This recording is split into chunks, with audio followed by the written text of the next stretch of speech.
वो है।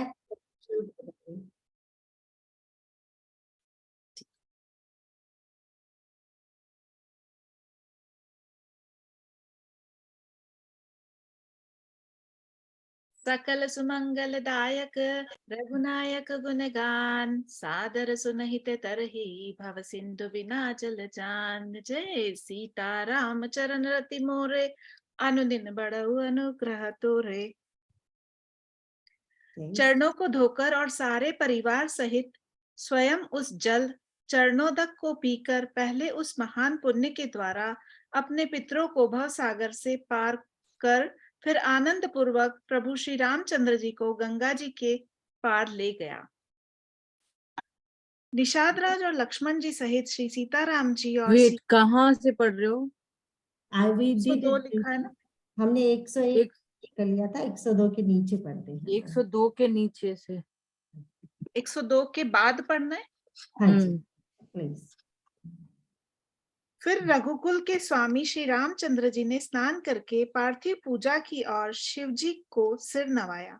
सीता जी के ने हाथ जोड़कर गंगा जी से कहा, हे माता, मेरा मनोरथ पूरा कीजिएगा, जिससे मैं पति और देवर के साथ कुशल पूर्वक लौट कर आकर तुम्हारी पूजा करूं। सीता जी की प्रेम रस से सनी हुई विनती सुनकर तब गंगा जी के निर्मल जल में से श्रेष्ठ वाणी हुई, हे रघुवीर की प्रियतमा जानकी, सुनो, तुम्हारा प्रभाव जगत में किसे नहीं मालूम है। तुम्हारी कृपा दृष्टि से देखते ही लोग लोकपाल को हो जाते हैं। सब सिद्धियां हाथ जोड़े तुम्हारी सेवा करती हैं। तुमने जो मुझको बड़ी विनती सुनाई, यह तो मुझ पर कृपा की और मुझे बढ़ाई दी है, तो भी है देवी, मैं अपनी वाणी सफल होने के लिए तुम्हें आशीर्वाद दूंगी। तुम अपने प्राणनाथ और देवर सहित कुशल पूर्वक अयोध्या लौटोगी। तुम्हारी सारी मनोकामनाएं पूरी होंगी और तुम्हारा सुंदर यश जगत भर में छा जाएगा। तो हमने देखा कि केवट ने उस पार कर दिया है। लास्ट टाइम हमने अच्छी तरह से देखा था कि उन्होंने बोला मेरे तो सब दोष दरिद्र दुख मिट गए। तो अब गंगा जी के इस पार आ गए हैं। अब जो माता है, अब यहाँ से अब वन पर शुरू हो गया ना, वन की यात्रा। तो मैया गंगा जी माँ से अब वरदान मांगती, आशीर्वाद चाहती हैं। नंबर शिव जी भगवान की दो शक्तियां हैं, एक तो माँ पार्वती है, एक गंगा जी है ना। तो माँ पार्वती जी से तो शादी से पहले ही ले लिया उन्होंने आशीर्वाद, अब गंगा माँ से आशीर्वाद लेना चाहती हैं। पर ये गंगा माँ ने क्या बोलती हैं कि मैं जानती हूँ तुम तो स्वयं जगत जननी हो, पर तुम जैसे भगवान राम का भी बार बार यही आता है ना कि उनका स्वभाव है वो दूसरों को बढ़ाई देते हैं, जहां भी जाते हैं हमेशा दूसरों को बढ़ाई देते हैं। इसी तरह मैया का भी वही स्वभाव है, वो तो हमेशा दूसरों को बढ़ाई देना। तो वो फिर गंगा माँ बोलती है कि तुम तो जगत जननी हो, तुमने ये मुझसे मांगा है, तुम तो स्वयं सब सिद्धियां रिद्धियां सिद्धियां का देने वाली हो, पर लेकिन जो तुमने मेरे आगे हाथ जोड़े तो बोले कि कहती हैं तुम्हें जो हमें बड़ी विनय सुनाई, कृपा कीनी मोहनी दीन बढ़ाई, मेरे को बढ़ाई देने के लिए आपने ये सब किया। तद्यपि देवी में देव सीसा, कहती मुझे पता है फिर भी मैं आपको आशीर्वाद देती हूँ। आपने आशीर्वाद मांगा, मैं आशीर्वाद देती हूँ। क्यों? सफल होने नित निज भागी सा, कि मुझे तो पता ही है आप तो सकुशल आएंगे ही आएंगे भगवान अपना काम करके आएंगे वापस, आप भी उनके साथ वापस आओगे, लक्ष्मण जी भी आएंगे।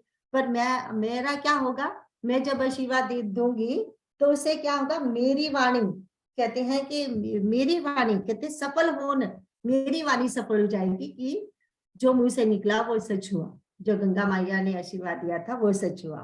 तो इस तरह से वो बोलती हैं। तो कहती हैं तुम्हारी, फिर बोलते हैं तुम्हारी सब मनोकामनाएं पूरी हो, तुम वापस आओ उनके साथ। अब 103 के नीचे पढ़ते हो। तुम अपने प्राणनाथ और देवर सहित कुशल पूर्वक अयोध्या लौटोगी। तुम्हारी सारी मनोकामनाएं पूरी होंगी और तुम्हारा सुंदर यश जगत भर में छा जाएगा। मंगल के मूल गंगा जी के वचन सुनकर और देव नदी को अनुकूल देखकर सीता जी आनंदित हुई। तब प्रभु श्री रामचंद्र जी ने निषादराज गुह से कहा कि भैया अब तुम घर जाओ। यह सुनते ही उसका मुंह सूख गया और हृदय में दाह उत्पन्न हो गया। गु हाथ जोड़कर दीन वचन बोला, हे रघुकुल शिरोमणि, मेरी विनती सुनिए। मैं नाथ आपके साथ रहकर, रास्ता दिखाकर, 4 कुछ दिन चरणों की सेवा करके, हे रघुराज, जिस वन में आप जाकर रहेंगे वहां मैं सुंदर पर्णकुटी पत्तों की कुटिया बना दूंगा। तब मुझे आप जैसी आज्ञा देंगे। मुझे रघुवीर आपकी दुहाई है, मैं वैसा ही करूंगा। उसके स्वाभाविक प्रेम को देखकर श्री रामचंद्र जी ने उसको साथ ले लिया। इससे गुह के हृदय में बड़ा आनंद हुआ।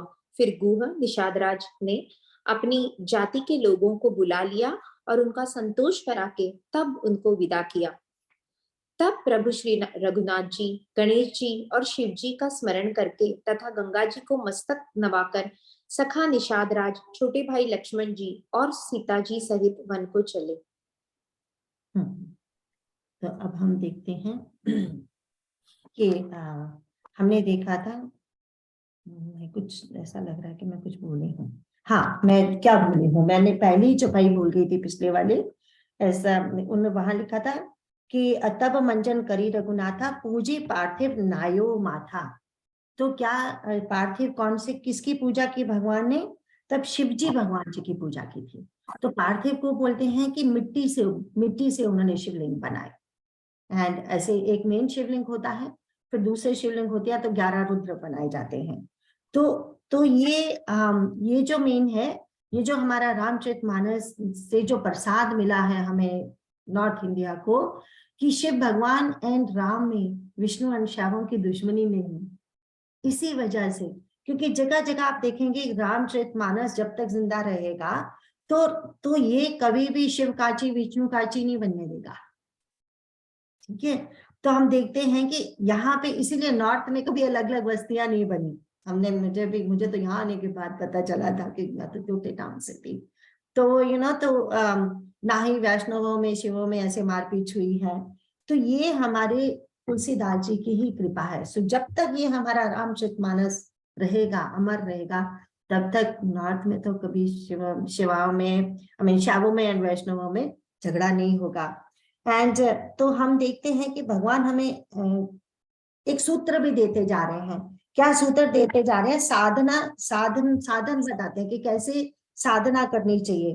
तो उन्होंने बोला कि भक्ति के जो 5 साधन बता रहे हैं कि एक तो विप्र चरण सेवा करनी चाहिए, कहीं भी जाओ विप्र चरण सेवा बहुत जरूरी। विप्र क्यों?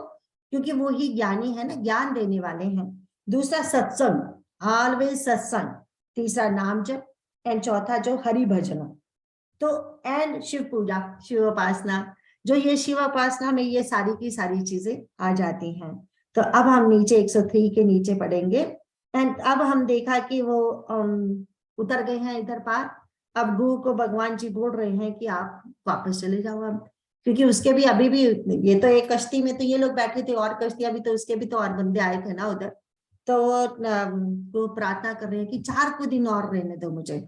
मतलब कि भगवान से प्रार्थना कर रहे हैं, उनको जिद नहीं कर रहे कि आप जो कहोगे अब मैं चला जाऊंगा वापस, 4 को दिन और रहने दो।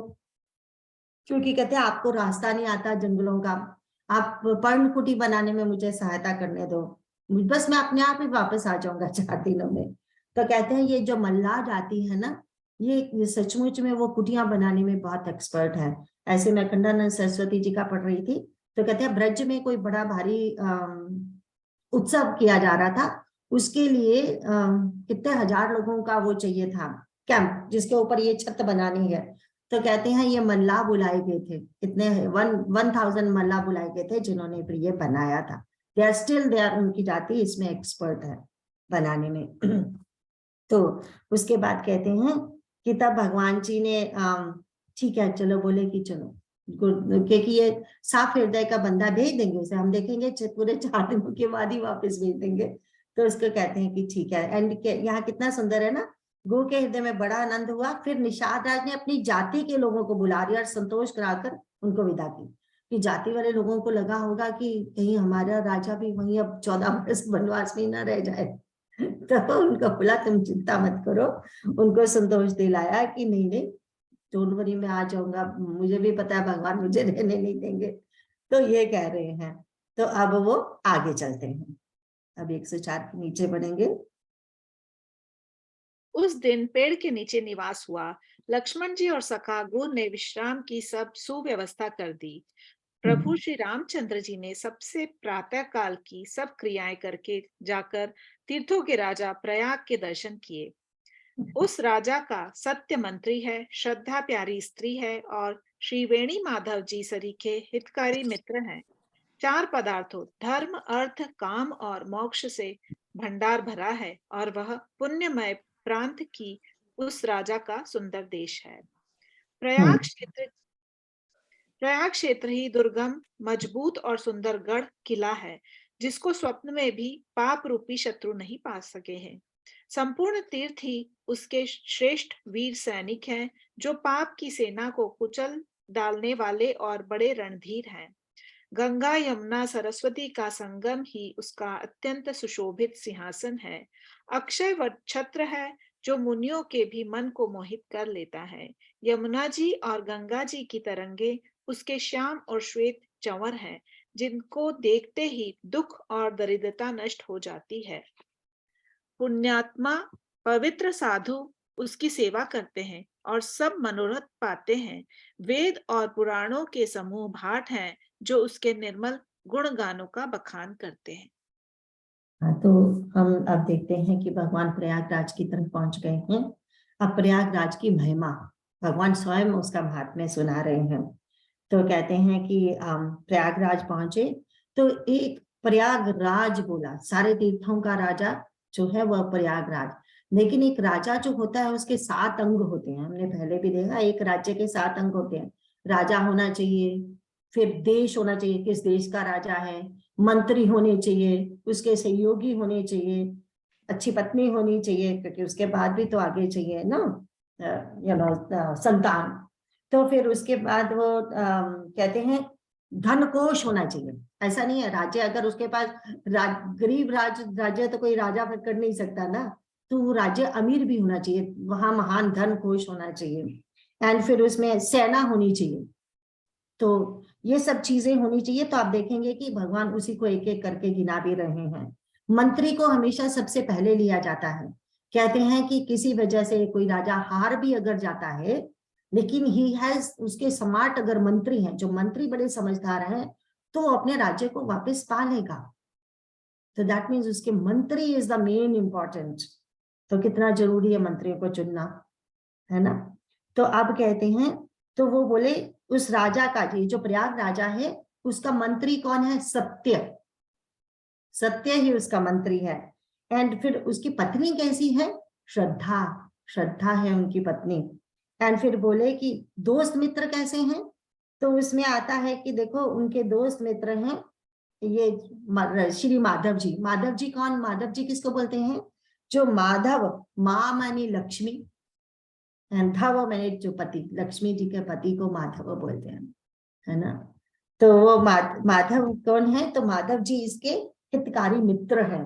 एंड फिर बोले, एंड अब उसका धनकोश क्या है? कहते हैं धर्म अर्थ काम एंड मोक्ष, ये चारों चीजों को देने वाला ये धन है वहां पे। जो चाहे कुछ भी ले लो, धर्म ले लो, अर्थ ले लो, काम ले लो, मोक्ष जो लेना चाहते हैं प्रयागराज जी से मांग लीजिए, वहां भंडारों के भंडार भरे पड़े हैं। तो उसके बाद फिर प्रयाग क्षेत्र के दुर्गम मजबूत और सुंदर गढ़ किला है, रहने के लिए जगह चाहिए ना। तो ये जो एरिया है तो कहते हैं सुंदर किला है। तो कहते हैं स्वप्न में भी पाप रूपी शत्रु नहीं पा सके, इसका पार नहीं पा सके। कितने इन्वेजन हमारे हुए, ब्रिटिशर आए, मुस्लिम आए, प्रयागराज को नहीं वो हानि पहुंचा सके। एक तो ये नेचुरल चीज है, तीनों नदियां का वहां संगम हो रहा है, उसको क्या तोड़े फोड़ेंगे? जैसे मंदिरों को तो तोड़ फोड़ दिया, इसको क्या तोड़े फोड़ेंगे? तो इसीलिए कहते हैं कि ये जो एरिया है यहाँ पे कोई पापी, किसी पापी का वास नहीं हो सकता, मतलब पाप नहीं कर सकते। तो उसके बाद बोले कि तो इसकी सेना कौन हुई? तो बोले जितने भी तीर्थ हैं वो सारे के सारे इसके वीर सैनिक हैं। जितने भी तीर्थ, ना पृथ्वी के नहीं, पाताल के, स्वर्ग के, सब जितने भी तीर्थ हैं उनका सबका राजा प्रयाग है। इवन स्वर्ग के तीर्थ हों उसमें भी वहां ऐसा लिखा जाता है, उसमें भी तीर्थ होंगे, बट सबका जो राजा है वो प्रयागराज है।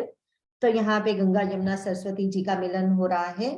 तो कहते हैं फिर वो तो जो चंवर झुला रही हैं, तो वो जो चंवर कौन से? यमुना जी एंड गंगा जी की तरंगे, जो राजा बैठा है तो ऐसे चंवर झुलाने वाले भी होते हैं ना, तो वो चंवर हैं। तो कहते हैं जिसको देख के दुख और दरिद्रता नष्ट हो जाती है। तो इसकी सेवा कौन कर रहा है? सेवक होने चाहिए। कैसे हैं सेवक? तो वो बोलते हैं पुण्य आत्मा पवित्र साधु उसकी सेवा करते हैं। तो फिर कहते हैं वेद और पुराणों के समूह भाट है, तो उसका गुणगान कौन गाते हैं? कि राजा के गुणगान गाने के लिए भाट होते हैं। तो हमारे प्रयागराज के लिए भाट कौन है? वेद एंड पुराण। हमेशा वेदों पुराणों में इसकी महिमा गाई गई है, एंड जो इसके निर्मल गुणों का हमेशा बखान करते रहते हैं। अब 105 के नीचे पढ़ते हैं। पापों के समूह रूपी हाथी के मारने के लिए सिंह रूप प्रयागराज का प्रभाव, महत्व, महात्म्य कौन कह सकता है। ऐसे सुहावने तीर्थराज का दर्शन कर सुख के समुद्र रघुकुल श्रेष्ठ श्री राम जी ने भी सुख पाया।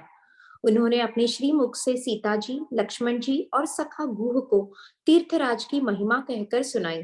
तदनंतर प्रणाम करके वन और बगीचों को देखते हुए और बड़े प्रेम से महात्म्य कहते हुए इस प्रकार श्री राम ने आकर त्रिवेणी का दर्शन किया, जो स्मरण करने से ही सब सुंदर मंगलों को देने वाली है। फिर आनंद पूर्वक त्रिवेणी में स्नान करके शिवजी की सेवा पूजा की और विधि पूर्वक तीर्थ देवताओं का पूजन किया। स्नान पूजन आदि सब करके तब प्रभु श्री राम जी भरद्वाज जी के पास आए। उन्हें दंडवत करते हुए ही मुनि ने हृदय से लगा लिया। मुनि के मन का आनंद कुछ कहा नहीं जाता, मानो उन्हें ब्रह्मानंद की राशि मिल गई हो। मुनीश्वर भरद्वाज जी ने आशीर्वाद दिया। उनके हृदय में ऐसा जानकर अत्यंत आनंद हुआ कि आज विधाता ने श्री सीता जी और लक्ष्मण जी सहित प्रभु श्री रामचंद्र जी के दर्शन कराकर मानो हमारे संपूर्ण पुण्यों के फल को लाकर आंखों के सामने कर दिया। हाँ, एक चीज जो पीछे भूल गई थी, तो हमने देखा था कि संघासन क्या है, एंड जो छत्र, अक्षय वट को छत्र बताया था ना, वहां पे जो अक्षय वट है। तो अभी हम तो गए नहीं हैं, अभी प्रयागराज तक पहुंचे नहीं।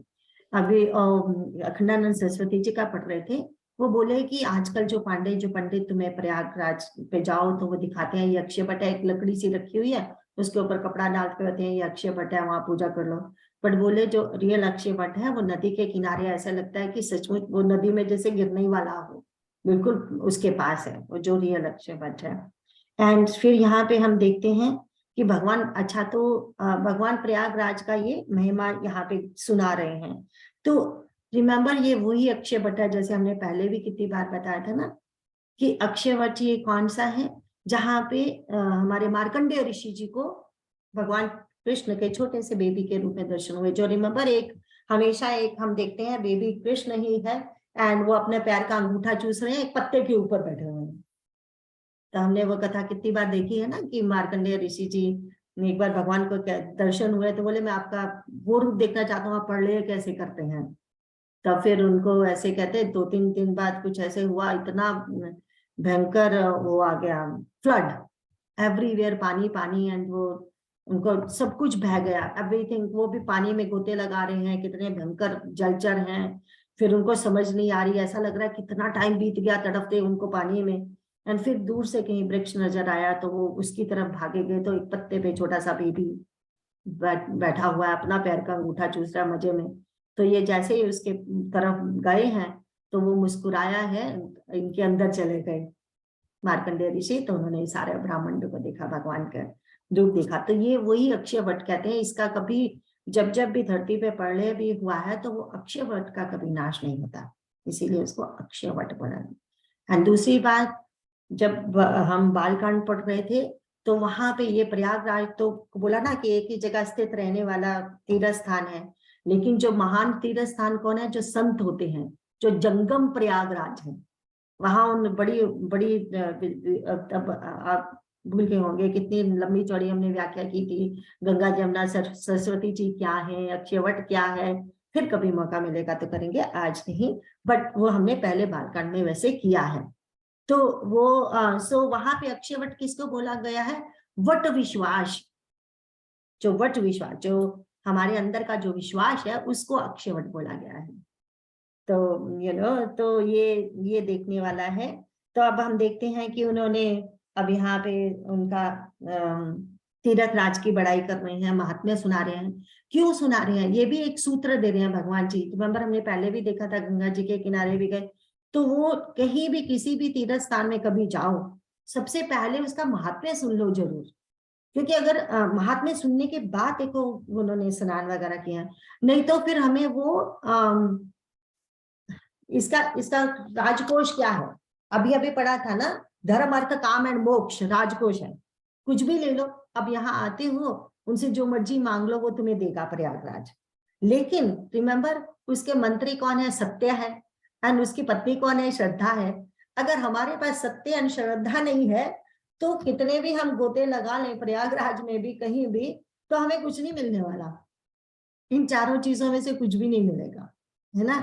बट आगे हम देखेंगे, फनी थिंग ये है कि भगवान जी ने तो ये सब महात्म्य करके सुना दिया ना कि ये है, लेकिन जब भरत जी यहाँ पहुंचेंगे, वो 204 के बाद आएगा, वहां हम देखेंगे तो भरत जी क्या कहते हैं, इसके राजकोष में तो धर्म अर्थ काम मोक्ष है ना, तो वो प्रयागराज की जी को कहते हैं ना, धर्म अर्थ ना काम रुचि गति न चहु निर्वाण, है ना, जन्म जन्म रति राम पद ये वरदानु नाम, कि मुझे ना आपसे ये चाहिए काम अर्थ धर्म मोक्ष, कुछ नहीं चाहिए मुझे, तो मुझे आपसे क्या चाहिए? कहते जन्म जन्म रति राम पद ये वरदान नाम, एक ही वरदान मांगता हूँ कि जन्म जन्म तक भगवान के चरणों में प्रेम रहे मेरा, है ना। तो वो ये मानता है प्रयागराज। तो वहीं पे फिर उसके बाद ही ये पंक्ति आती है ना, जो हम गाते हैं, सीता राम चरण रति मोरे अनुदिन बड़ो अनुग्रह तोरे, ये भरत जी प्रयागराज को बोलते हैं वहां पे। तो ये प्रयागराज की महिमा है। सो दोनों अगर हम याद रखेंगे ना तो हमेशा हमें याद रहेगा। तो अगर प्रयागराज की कृपा हुई तो हम सबको कभी ना कभी दर्शन करने को भी मिल जाएंगे। इसके आगे पढ़ते हैं। हाँ तो सॉरी, तो थोड़ी सी जो लाइन है कि अब वो भरद्वाज मुनि के आश्रम में पहुंच गए। तो अब भरद्वाज मुनि ने जब देखा उनको दूर से ही, उनको ऐसे लगा, और फिर प्रभु जी को कहते हैं, वो तो पास के दंडवत, प्रभु जी ने तो दंडवत प्रणाम किया, क्योंकि भगवान तो लीला कर रहे हैं तो वो करेंगे ही ना। एक मुनि को, एक संत को प्रणाम करते हैं, एंड मुनि ने तुरंत उठा के हृदय से लगा लेते हैं, और उनको कैसे आनंद हुआ, जैसे ब्रह्मानंद की राशि मिल गई है, कि पूरा का पूरा जैसे, मतलब जैसे वो डूब गए ब्रह्मानंद में, राशि मतलब पूरी की पूरा मिल गया, उसमें डूब गए। एंड फिर कहते हैं कि तो वो क्या सोच रहे हैं आज? वो सोच रहे हैं कि विधाता, भगवान विधाता जो है, यूजली विधाता जब आता है तो ब्रह्मा जी को यूजली बोला जाता है कि वो ही लिखते हैं ना।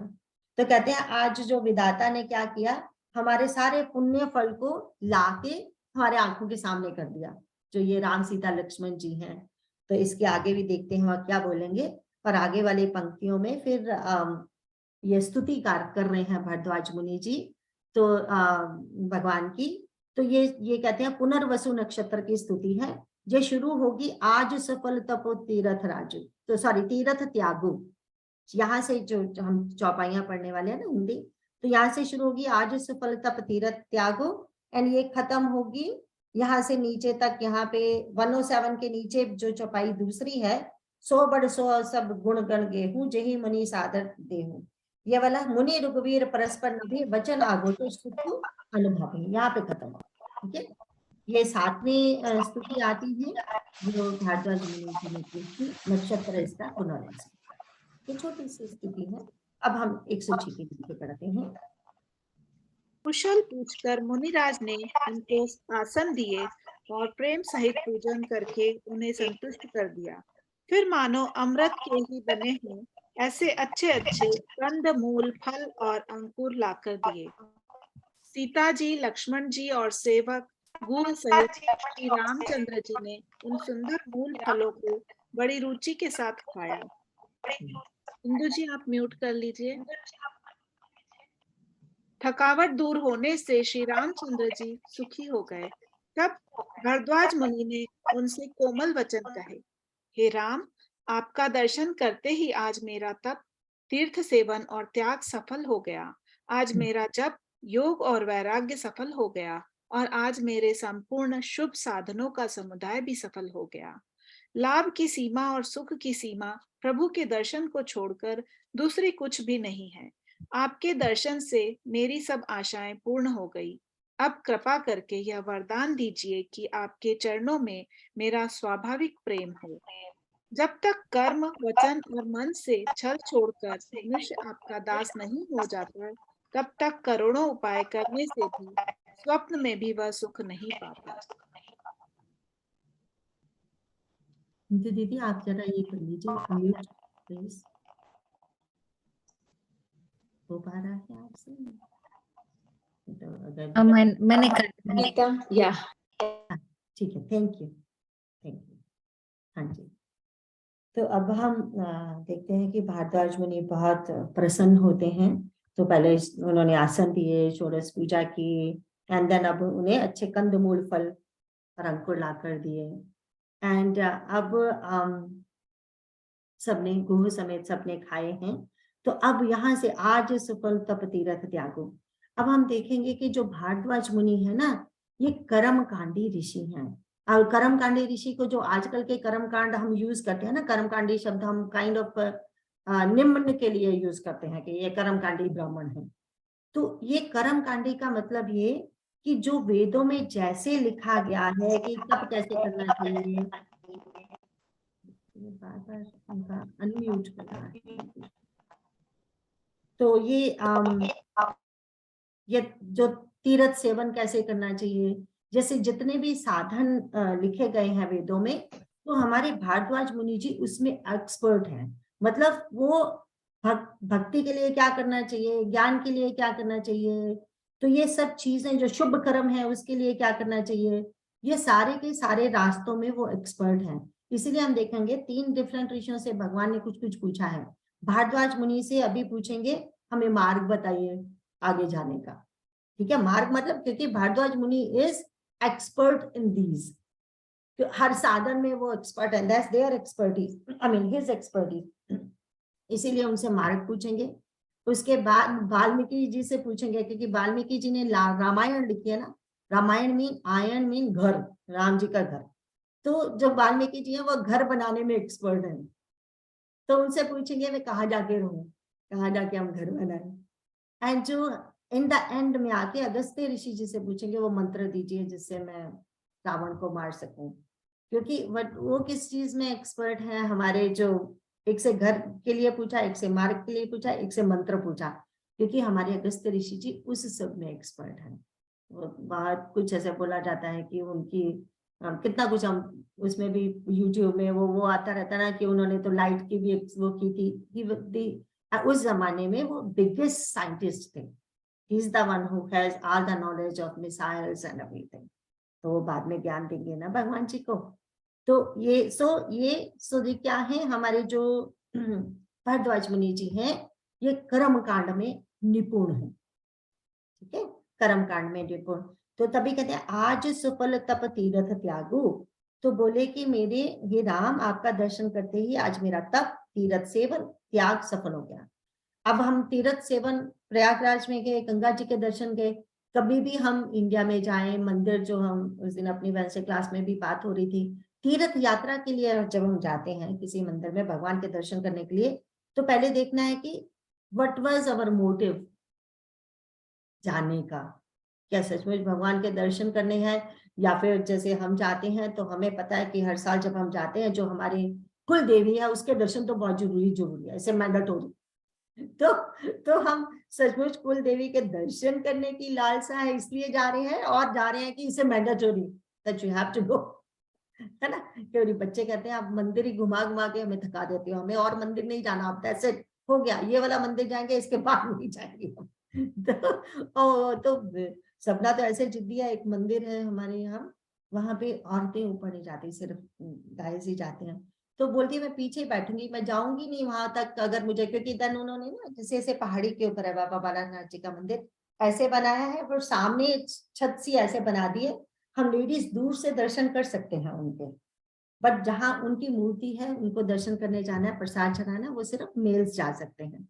तो बोली मैं जाऊंगी क्यों, सचमुच वो जिद्दी हो जाती ही नहीं ऊपर, बोली मुझे दर्शन ही नहीं करने उनके। तो ऐसे हैं हमारे बच्चे। तो सो यहाँ पे वो क्या बोल रहे हैं कि तीर्थ सेवन जो है, जो त्याग जो है, जो जप योग वैराग्य जो आज कहते सफल हो गए, तो क्योंकि शुभ साधनों का समुदाय ही सफल हो गया। देखो भक्ति के लिए हम क्या करते हैं, जप करते हैं, ठीक है ना, उन्होंने बोला जप किया। एंड ज्ञान योग के लिए क्या करते हैं, ज्ञान के लिए हम योग करते हैं, है ना, ज्ञान योग, अष्टांग योग, ये सब योग ज्ञान के लिए आते हैं। एंड कर्म कांड के लिए हम क्या करते हैं, शुभ कर्म, कर्म योग जो है वो शुभ कर्म होता है ना। तो बट लेकिन ये सब करने के बावजूद भी कहते हैं लाभ अवधि सुख अवधि न दूजी। लाभ अवधि का मतलब सीमा, अवधि मीन सीमा। कहते हैं लाभ की सीमा, सुख की सीमा कहाँ खत्म होती है, जब भगवान के दर्शन हो। क्योंकि बाकी सब जो सुख है वो तो अनित्य है ना, सारे लाभ भी अनित्य हैं। भगवान सिर्फ खत्म कहाँ होता है, एक बार भगवान के दर्शन हो जाए वही सबसे बड़ा लाभ, वही सबसे बड़ा सुख है। तो फिर उसके कहते हैं जो प्रभु के दर्शन छोड़कर दूसरा कुछ नहीं है। तो कहते हैं आपके दर्शन से कहते हैं सारी आशाएं पूरी हो गई, जितने कितने हजारों वर्षों तक शायद वो उन्होंने तप किए हैं। तो कहते हैं बट अब एक जो मैं मांगता हूँ आपसे, वही जो सारी वही भगवान से मांगते हैं कि कहते हैं अब करे कृपा देहु वरेहु। देखो बाकी सारी चीजें तो साधन है, लेकिन जो भगवान की कृपा है ना, भगवान की भक्ति है ना, उसमें तो सिर्फ कृपा साध्य है।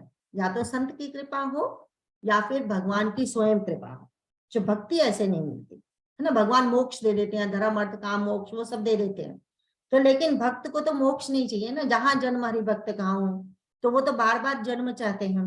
तो इसीलिए उन्होंने कहा कि वो सब तो देख लिया, आपके दर्शन भी हो गए, बट इसके बाद भी तो कुछ चाहिए। क्या चाहिए, भक्ति चाहिए। तो कहते हैं जो रस रूपा जो भक्ति है वो तो सिर्फ कृपा साध्य है, आपसे ही मिलेगी, है ना।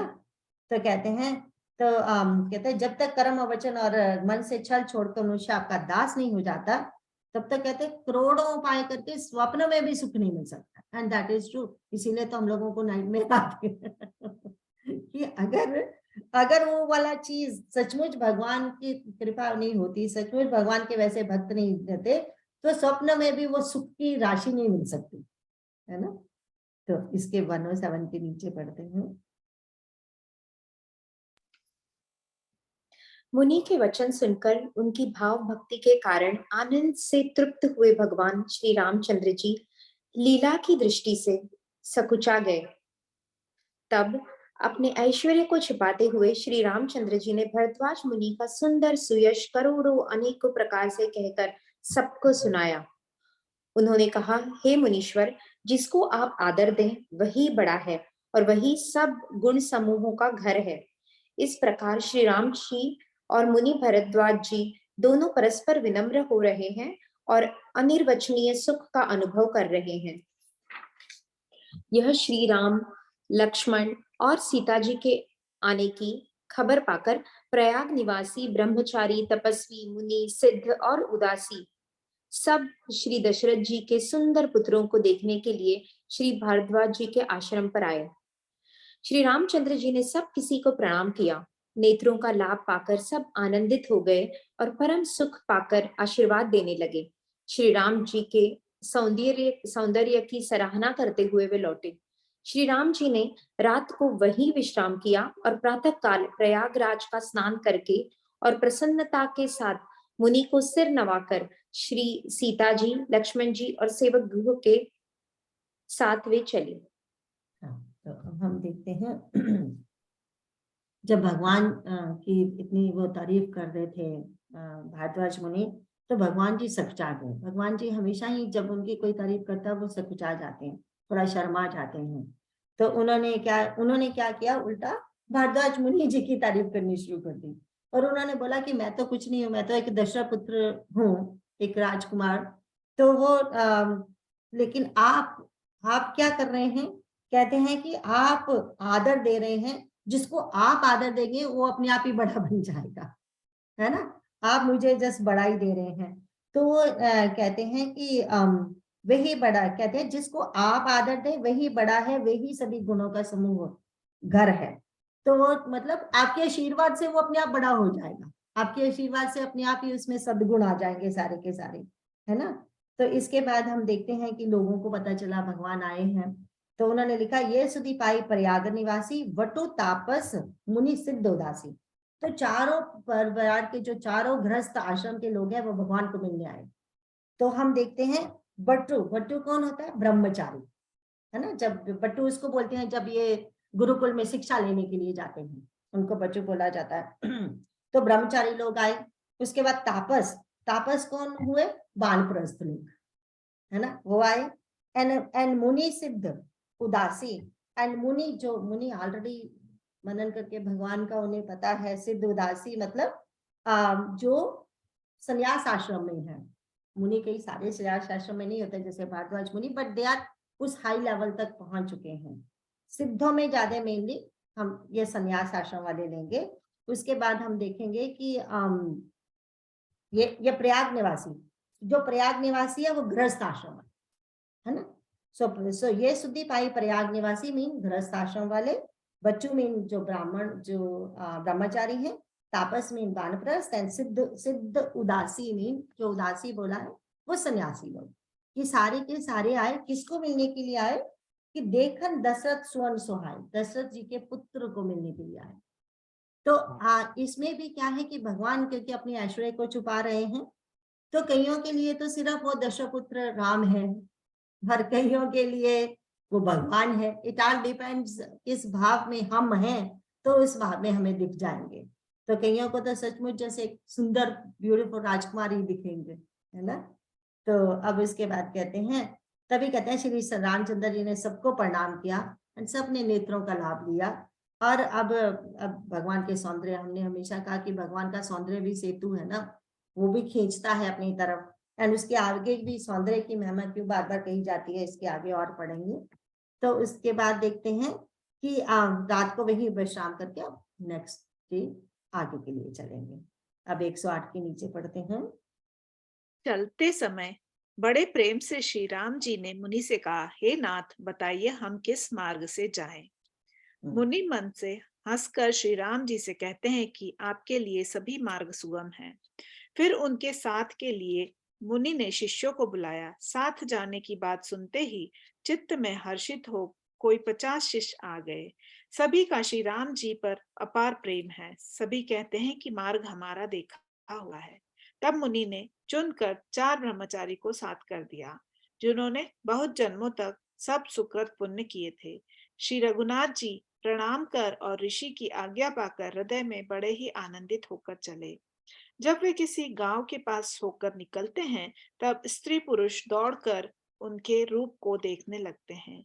जन्म का फल पाकर वे सदा के अनाथ सनाथ हो जाते हैं और मन को नाथ के साथ भेजकर शरीर के साथ न रहने के कारण दुखी होकर लौट आते हैं। तदंतर श्री राम जी ने विनती करके चारों ब्रह्मचारियों को विदा किया। वे मनचाही वस्तु अनन्य भक्ति पाकर लौटे। यमुना जी के पार उतरकर सबने यमुना जी के जल में स्नान किया, जो श्री रामचंद्र जी के शरीर के समान ही श्याम रंग का था। तो अब हम देखते हैं कि भगवान ने क्या मार्ग पूछ रहे हैं, किस मार्ग से हम जाएं। तो क्या है कि भगवान क्या है, तो वो तभी ना मुनि मन बहसी, मन में हंसे हैं, क्योंकि उनको भी पता है ना भगवान लीला कर रहे हैं, तो अब उनको सीधा सीधा तो नहीं बोल सकते ना। मन में हंसे और कह रहे हैं कि आपके लिए तो सारे ही मार्ग सुलभ है। मतलब आप चाहे कर्म योग का मार्ग ले लो, भक्ति योग का मार्ग ले लो, अष्टांग योग ले लो, कुछ भी ले लो, आप कोई भी मार्ग ले लो, आपके लिए सारे सुगम है। मुश्किल तो हमारे लिए है ना। तो फिर कहते हैं, तो उसके बाद फिर भी बोले कि ठीक है। अब लेकिन फिर भगवान क्यों पूछ रहे हैं? बात यह है कि भगवान भक्त के अधीन है, तो जिस राह पे भक्त चलाए उसी राह पे वो चलेंगे। भगवान तो हमेशा भक्त के पीछे पीछे चलते हैं ना, तो इसीलिए भक्त को पूछते हैं बताओ किधर को चले। तो अब कहते हैं कि अब मुनि ने बोला कि ठीक है, थोड़ी दूर तक छोड़ के आएंगे आपको ये शिष्य हमारे। तो शिष्य का नाम लिया तो कहते हैं 50 शिष्य ऐसे 50 भाग के आगे, हम जाते हैं, एवरीबडी वांट्स टू गो। तो फिर उनमें से 4 को चुना है भारद्वाज मुनि ने। सो ये 4 को जो कहते हैं, जो जिन बहु जन्म सुकृत सब की है, जो पिछले जन्मों के उन्होंने बहुत कोई पुण्य कर्म किए होंगे। तो कोई ऐसा लिखता है, संत लोग ऐसे लिखते हैं कि ये जो 4 जो चुने गए, ये 4 कौन है? ये 4 वेद हैं जो भगवान जी के साथ आगे जाएंगे।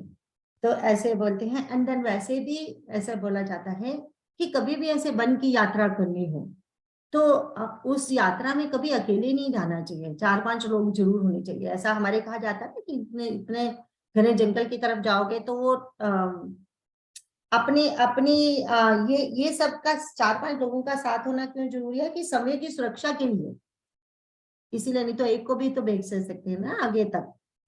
तो इसलिए 4 वेदों को भेजा, बाकी तो वो 4 लोगों को भेजा, बट मेन वो बोला जाता है कि दैट वाज 4 वेद जो भगवान जी को गए हैं। एंड फिर कहते हैं कि जहां जहां से भगवान गुजरते जा रहे हैं गांव से, लोग भाग भाग के देखने आते हैं, इतने सुंदर दिखने वाले राम लक्ष्मण मैया सीता जी। तो कहते हैं कि अब कहते हैं जो जो जिनको दिख जाते हैं उनका जन्म तो सफल हो गया, लेकिन फिर भगवान तो चलते जा रहे हैं ना, एक जगह पे रुकने वाले नहीं है। तो कहते हैं फिर वो दुखी होके लौट आते हैं। तो उसके बाद रामचंद्र जी ने फिर क्या किया, इन 4 ब्रह्मचारियों को भी वापस विदा किया है कि ठीक है आपने आगे तक हमें छोड़ दिया, आप भी वापस जाइए। तब 109 के नीचे पढ़ेंगे। यमुना जी के किनारे पर रहने वाली स्त्री पुरुष यह सुनकर कि निषाद के साथ 2 परम सुंदर सुकुमार नवयुवक और एक परम सुंदरी स्त्री आ रही है, अब अपना अपना काम भूलकर दौड़े और लक्ष्मण जी, श्री राम जी और सीता जी का सौंदर्य देखकर अपने भाग्य की बढ़ाई करने लगे। उनके मन में परिचय जानने की बहुत सी लालसाएं भरी हैं, पर वे नाम गांव पूछते सकुचाते हैं। उन लोगों में जो वयोवृद्ध और चतुर थे, उन्होंने युक्ति से श्री रामचंद्र जी को पहचान लिया। उन्होंने सब कथा सब लोगों को सुनाई कि पिता की आज्ञा पाकर ये वन को चले हैं। यह सुनकर सब लोग दुखित हो पछता रहे हैं कि रानी और राजा ने अच्छा नहीं किया। उसी अवसर पर वहां एक तपस्वी आया जो तेज का पुंज, छोटी अवस्था का और सुंदर था। उसकी गति कवि नहीं जानते, अथवा वह कवि था जो अपना परिचय नहीं देना चाहता। वह वैरागी के वेश में था और मन, वचन तथा कर्म से श्री रामचंद्र जी का प्रेमी था। इस तेज पुंज तपस के प्रसंग को कुछ टीकाकार क्षेपक मानते हैं और कुछ लोगों के देखने में यह अप्रासंगिक और ऊपर से जोड़ा हुआ सा जान भी पड़ता है, परंतु यह सभी प्राचीन प्रतियों में है। गोसाई जी अलौकिक अनुभवी पुरुष थे। पता नहीं यहाँ इस प्रसंग के रखने में क्या रहस्य है, परंतु यह क्षेपक तो नहीं है। इस तापस को जब कभी अलखित गति कहते हैं, तब निश्चय पूर्वक कौन क्या कह सकता है। हमारी समझ से ये तापस या तो श्री हनुमान जी थे अथवा ध्यानस्थ तुलसीदास जी। अपने इष्ट देव को पहचान कर उसके नेत्रों में जल भर आया और शरीर पुलकित हो गया। वह दंड की भांति पृथ्वी पर गिर पड़ा। उसकी प्रेम विह्वल दशा को वर्णन नहीं किया जा सकता। तो जहाँ पे जो अभी अभी हमने पढ़ा कि भगवान जा रहे हैं, सब लोग देखने में कैसे बेचैन हैं। अब ये तही अवसर एक तापस आवा, इसके बारे में अभी पढ़ा ना हमने जो भी, कि इसका मतलब ये है जो यहाँ पे लिखा है ना कि शेपक मानते हैं। शेपक का मीन ऊपर से थोपा हुआ, कि शायद ये था नहीं, लोगों ने ऐसे बीच में ये वाला पार्ट जोड़ दिया। बट फिर इन्होंने कितने अच्छे से ऑलरेडी बताया है ना कि ऐसे नहीं लगता कि जोड़ा होता 2-4 प्रतियों में मिलता, लेकिन ये जितनी भी उनको पुराने से भी पुराने रामचरितमानस मिले हैं, सभी में ये पंक्तियां हैं, चौपाइयां हैं। तो इसका मतलब ये थोपी नहीं गई, ऑलरेडी थी उनमें। तो इसमें फिर उन्होंने ये ही अंदाजा लगाया जो मानस के मोती में पढ़ती हूँ, जो जितने भी हमारे संत हैं जो गीता प्रेस वालों के साथ एफिलिएटेड है, वो संतों ने यही कहा कि यहाँ क्या है कि तुलसीदास, ये इसी स्थान के पास में तुलसीदास की जन्म स्थली है। सो तुलसीदास जी जब लिख रहे हैं तो उनको लगा कि भगवान मेरे जन्म स्थान की तरफ आ रहे हैं, तो मुझे भी जाके कुछ सेवा करनी चाहिए। रिमेम्बर नाउ, दिस इज, हम कहेंगे ये तो कब का त्रेता युग का हो चुका है, ये तुलसीदास जी तो कलयुग में थे और यहाँ वो कर रहे हैं। बट रिमेम्बर काकभूषणी जी जहां बैठे हैं उनको वहीं सब कुछ दिख रहा है।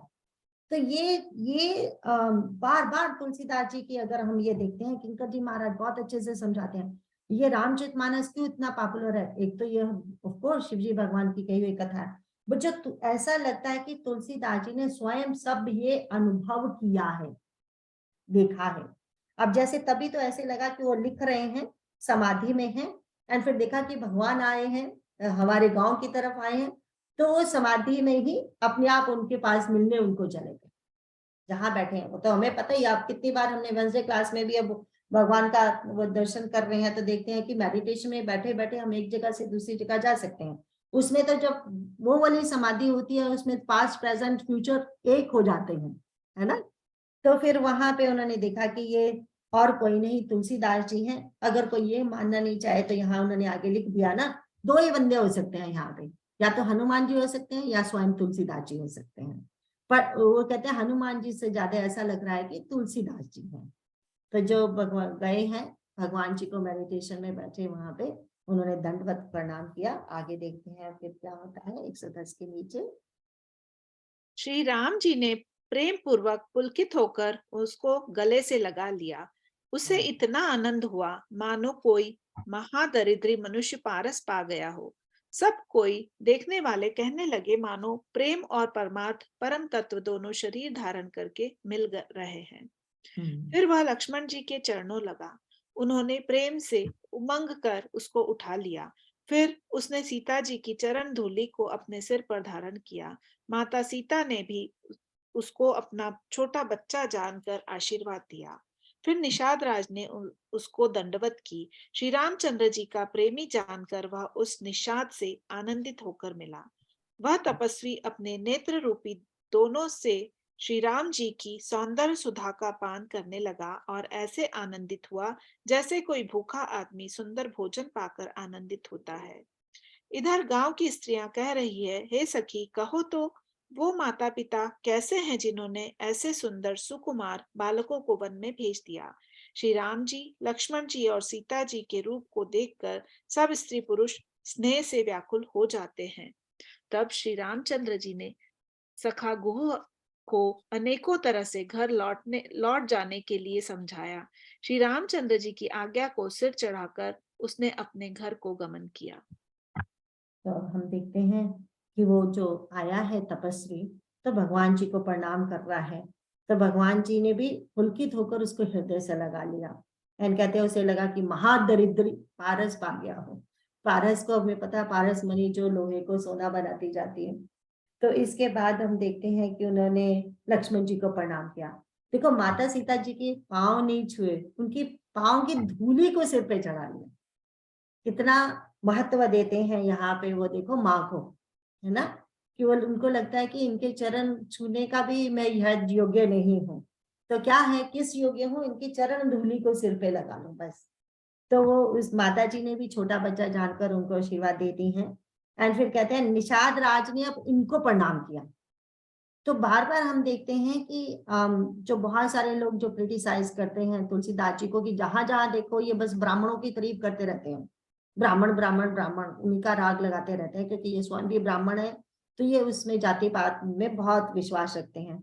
लेकिन अगर देखो जगह जगह जब हम पढ़ते हैं यहाँ पे देखो कि वो क्या किया कि उन्होंने निषाद राज ने उसको दंडवत की। श्री रामचंद्र जी का प्रेमी जानकर वह उस निषाद राज से आनंदित होकर मिला। सी उन्होंने अगर उनके ब्राह्मणवाद ही ज्यादा उनके मन में होता तो निषाद रिमेम्बर वो जहाँ भगवान के भक्तों में कोई जाति नहीं होती। तो उन्होंने निषाद राज ने तो इनको प्रणाम किया, इन्होंने निषाद राज जी को अपने हृदय से लगाया, है ना। तो उसके बाद हम देखते हैं कि वो श्री राम जी का सौंदर्य सुधा का पान करने लगा। ऐसे आनंदित हुआ जैसे भूखा आदमी सुंदर भोजन पाकर आनंदित होता है। इसके बाद देखते हैं कि अब सारे गांव के लोग जब देखते हैं वो देखते हैं इतने सकुमार से ये दोनों राजकुमार है, सकुमारी सी जो पत्नी वो चल रही है साथ में उनकी स्त्री एक, तो वो देख के बड़े व्याकुल हो जाते हैं। अरे ये क्या, इतने इतने छोटे छोटे बच्चों को कैसे माँ बाप हैं जो कहते हैं कि निकाल दिया घर से, है ना। क्योंकि रिमेम्बर हमने पीछे पढ़ा था ना कि कोई कहता है ये कौन से आया, कहाँ से आया, जिज्ञासा हो रही है। फिर जो कोई बूढ़े बने वो पहचान गए कि अरे ये तो वो राम है। क्योंकि देखो जहां जहां जाते हैं उनके जाने से पहले वो खबरें तो पहुंच रही है ना, ऑलरेडी र्यूमर पहुंच रही है। अरे ऐसे ऐसे पीछे ऐसे हुआ, ऐसे देखा था हमने, ऐसे देखा। क्योंकि लोग तो एक जगह से दूसरी जगह जाते ही है ना, तो सबने सुन तो रखा है लेकिन ऊपर ऊपर से सुन के रखा है। अब जो कोई वहां दिखा था कि जो बड़े वृद्ध हैं वो पहचान जाते हैं, फिर वो सबको बताते हैं कि ये तो महाराज दशरथ के पुत्र है, हमने सुना है कथा, हमें पता है, हमें ऐसे पता चला, ऐसे पता चला, है ना। तो अब हम उनको फिर जब पता चलता है तो उनको लगता है कि अरे स्त्रियों को तो बड़ी तकलीफ होती है, कैसे माँ बाप है इन बच्चों को, इतने प्यारे बच्चों को कैसे घर से निकाल दिया। एंड उसके बाद हम देखते हैं कि 4 दिन तो हो गए हैं आप निकले हुए, उसने गुह के मुंह से निकल गया था ना, मैं 4 दिन, बस 4 दिन मुझे अपने पास रखो।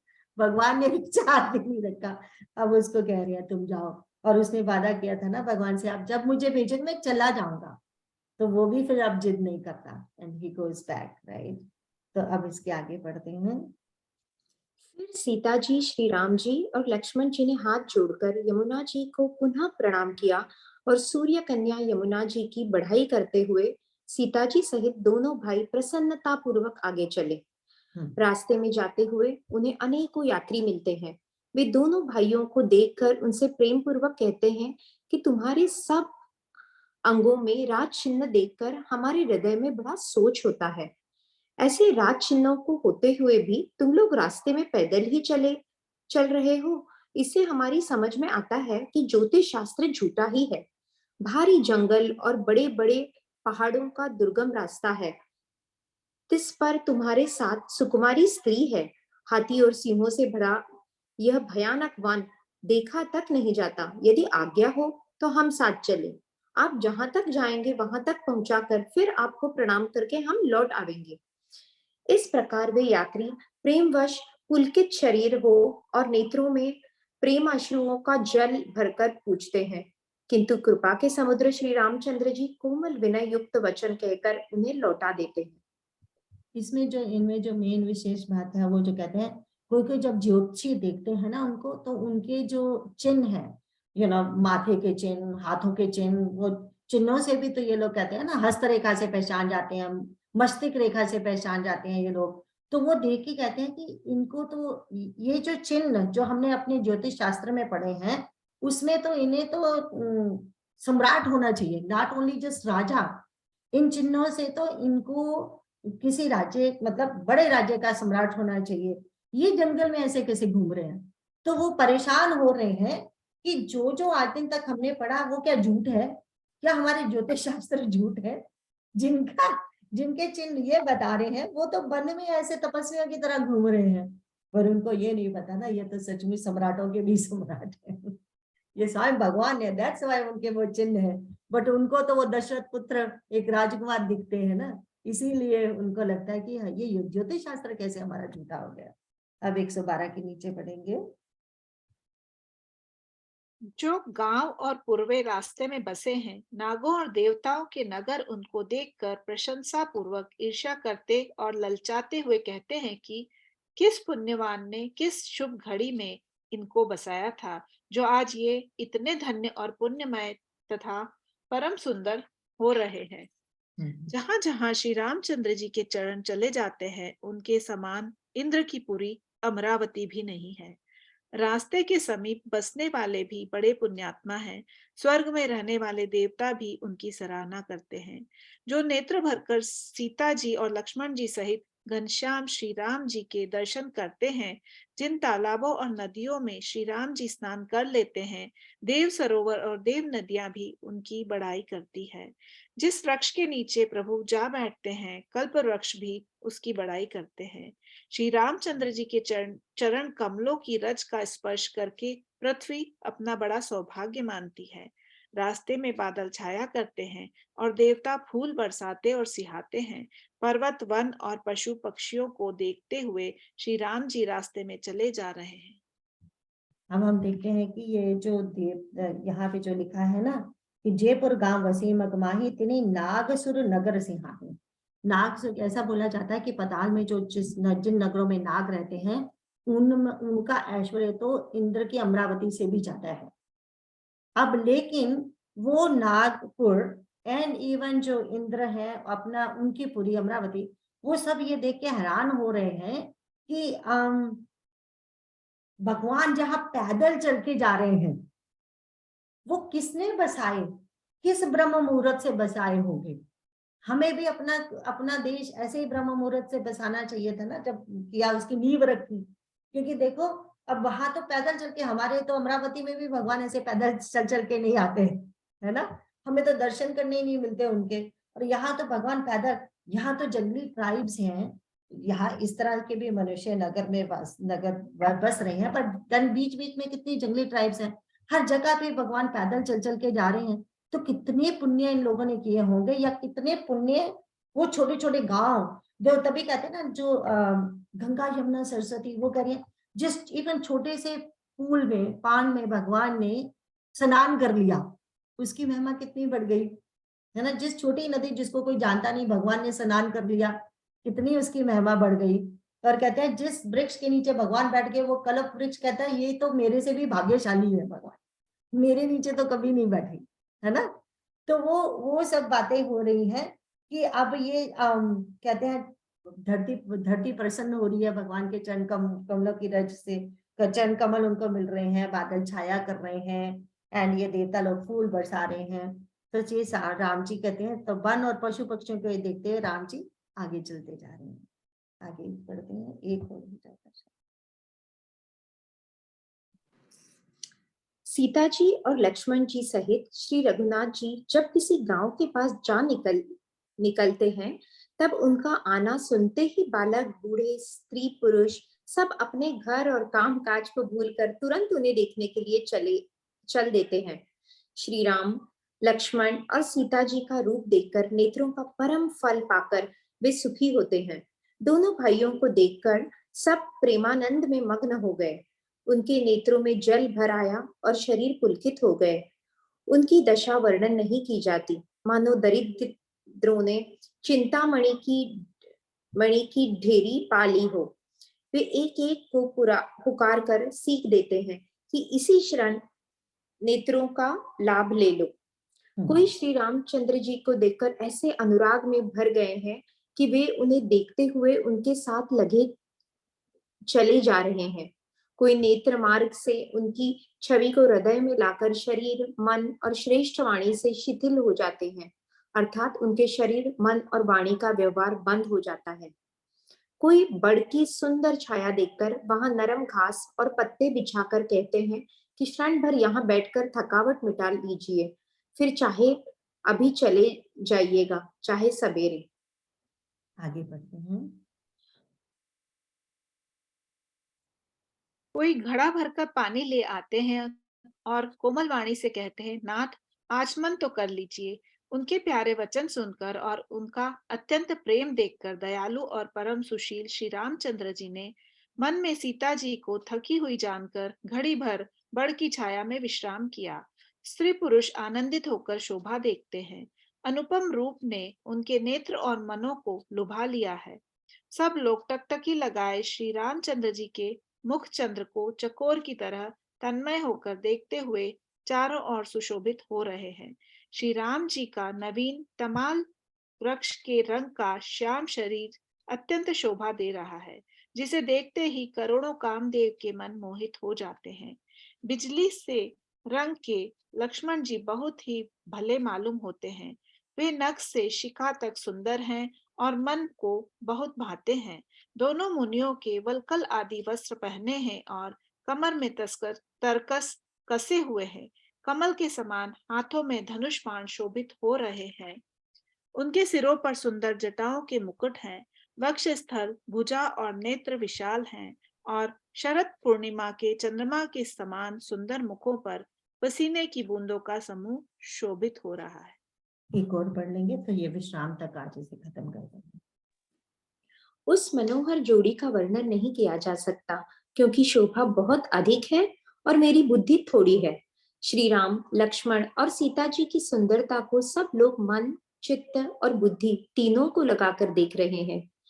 प्रेम के प्यासे वे गांवों के स्त्री पुरुष इनके सौंदर्य माधुर्य की छटा देखकर ऐसे थकित रह गए, जैसे दीपक को देखकर हिरनी और हिरण निस्तब्ध रह जाते हैं। गांवों की स्त्रियां सीता जी के पास जाती है, परंतु अत्यंत स्नेह के कारण पूछते सकुचाती हैं। बार बार सब उनके पांव लगती और सहज ही सीधे साधे कोमल वचन कहती है, हे राजकुमारी, हम विनती करती, कुछ निवेदन करना चाहती है, परंतु स्त्री स्वभाव के कारण कुछ पूछते हुए डरती है। हे स्वामिनी, हमारी ढिठाई क्षमा कीजिएगा और हमको गंवारी जानकर बुरा न मानिएगा। ये दोनों राजकुमार स्वभाव से ही लावण्यमय परम सुंदर हैं। मरकतमणि, पन्ने और सुवर्ण ने कांति इन्हीं से पाई है। अर्थात मरकटमणि में और स्वर्ण में जो हरित और स्वर्ण वर्ण की आभा है, वह इनकी हरिताभनील और स्वर्ण कांति के एक कण के बराबर भी नहीं है। श्याम और गौर वर्ण है, सुंदर किशोर अवस्था है, दोनों ही परम सुंदर और शोभा के धाम है। शरद पूर्णिमा के चंद्रमा के समान इनके मुख और शरद ऋतु के कमल के समान इनके नेत्र हैं। मास पारायण 16वां विश्राम, नव पारायण 4वां विश्राम। तो यहाँ पे खत्म करते हैं। तो हम देखते हैं कि सुंदरता, बार बार सुंदरता की बात आ रही है कि श्री राम जी, लक्ष्मण जी, सीता जी को सुंदरता को देखकर ये कहते हैं सब लोग मन, चित्त और बुद्धि तीनों को लगाकर देख रहे हैं। देखो हमारे अंतःकरण में क्या आता है, मन, बुद्धि, चित्त, अहंकार। हमें पता है 4 पार्ट है उसके। हमें पता है कि चित्त का काम है मनन करना, हमें पता है मन का काम है संकल्प विकल्प, एंड हमें पता है बुद्धि वो विचार करती है संकल्प विकल्प पे, एंड देन निश्चय करती है क्या करना चाहिए। अब जहां जब भगवान को वो देखते हैं ना, वो तीनों अपना अपना कार्य करना भूल जाते हैं।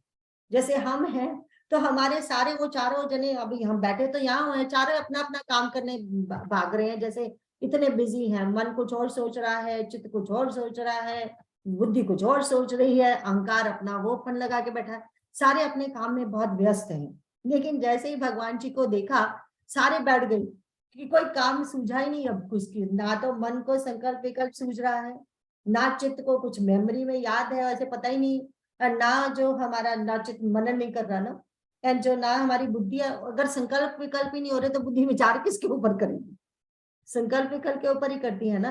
तो वो क्या है, सब लोगों को जैसे समाधि लग रही है। एंड देन फिर हम बोलेंगे अहंकार कहाँ चला गया, अरे मन बुद्धि चित्त अगर काम नहीं कर रहे तो अहंकार तो रहा ही नहीं, फिर वो तो अहंकार तो गायब, तो अपने आप ही। तो वो ये हाल हो रहा है लोगों का कि वो ऐसे टक टक ही लगा के बैठे हैं कि सबकी प्रेम समाधि लगती जा रही है, जहां भगवान जाते हैं सबकी प्रेम समाधि लगती जा रही है। तो जो सौंदर्य सौंदर्य की बात आती है, तो यहाँ देखो जो लास्ट वाला है ना, तो चौथी चपाई, उसमें लिखा है कि ये दोनों जो हैं, ऐसा लगता है कि क्योंकि एक नील वर्ण का है और एक स्वर्ण आभा का है, हमारे जो लक्ष्मण जी गौरी है स्वर्ण आभा के, भगवान नील वर्ण के, ऐसा लगता है जो नील वर्ण है ना, वो इनसे पाया है। जो नीला रंग आकाश का या जो भी उसका बता रहे हैं, जो स्वर्ण का जो मरकत मणि का जो नीला रंग है, वो कहाँ से आया, बोले इनसे आया। जो स्वर्ण का रंग को कहाँ से आया, इनसे आया। इसका मतलब क्या होता है कि देखो सुंदर वो नहीं है कि जिसको देखने से बाकी सारे कुरूपता महसूस करने लगे, अपने आप मन में हीन भावना आए। सुंदर वो है जो सबको सुंदर बना दे। तो भगवान तो ऐसे हैं कि भगवान के सामने अब कितनी गोपियां थी, कितने गोप थे, कितने लोग थे। अब यहाँ देखो, यहाँ तो स्त्री पुरुष जवान बच्चे बूढ़े सभी की सभी हैं, सभी भगवान को देख के मोहित हो रहे हैं। इट्स नॉट जस्ट कोई जस्ट स्त्री मोहित हो रही है, उनका जो मोहित होना है, जो वो भगवान का अट्रैक्शन है, वो सिर्फ नथिंग बट प्रेम, सबके प्रति जो उनका प्रेम है ना, वो ही सुंदरता है, वो ही आकर्षण है जो सबको अपनी तरफ आकर्षित करता जाता है जहां भी वो जाते हैं, है ना। तो वो ये इनका कहने का मतलब है कि जिसके सामने आकर दूसरों को करूप बना दे, वो तो सुंदर हो ही नहीं सकता। पर लेकिन सुंदर वो है जिसके सामने पहुंचकर हम सभी को लगे हम कितने सुंदर हैं, है ना। तो ये बात है। तो आज का हम यहाँ पर खत्म करेंगे कि कैसे वो टकटकी लगा के देख रहे हैं, मन चित्त बुद्धि भूल गई है अपना अपना काम करना और भगवान को देखा, दैट्स इट, वहीं पे समाधि लग रही है। तो आज यहाँ पे खत्म करेंगे, पहले लास्ट वाला बोल लेते हैं, फिर you guys have any question. बार बार बर मांगऊ हर्ष देहु श्री रंग, पद सरोजन पायनी भक्ति सदा सतसंग। जय सीता राम चरण रति मोरे, अनुदिन बढ़हु अनुग्रह तोरे। जय सिया राम। जैसे मैं जब पढ़ रही थी ना, जो अभी अभी देवता लोग बोल रहे थे कि किस पुण्य घड़ी में ये बसाए होंगे, तो मुझे भी वो लगता था कि सचमुच किस पुण्य घड़ी में बसाए होंगे। बट लेकिन उसका अंत में आंसर यही है, चाहे वो जंगली ट्राइब्स हैं, चाहे वो आसपास के वो वन में रहने वाले लोग हैं, नगर हैं, क्योंकि छोटे छोटे नगर है ना, छोटी छोटी बस्तियां हैं, तो उनको ये सब क्यों मिले भगवान के दर्शन, भगवान स्वयं चल चल के आ रहे हैं, क्योंकि रिमेम्बर यहाँ कितने बड़े बड़े संत ऑल अराउंड रह रहे हैं। तो जहां जहां संतों की दृष्टि एंड संतों की कृपा उनके ऊपर रही, क्योंकि ये सब लोग भी तो संतों की सेवा करते रहते होंगे ना, तो ये संत कृपा से हो रहा है, जो भी हो रहा है, जो भगवान के दर्शन जहाँ हो रहे हैं। कोई जरूरी नहीं है कि एक अच्छा सा मुहूर्त निकालो और फिर हो, लेकिन जहाँ संत चलते फिरते अगर प्रयागराज संत आ जाए तो वहीं पे फिर सब भगवान की कृपा है। Any question?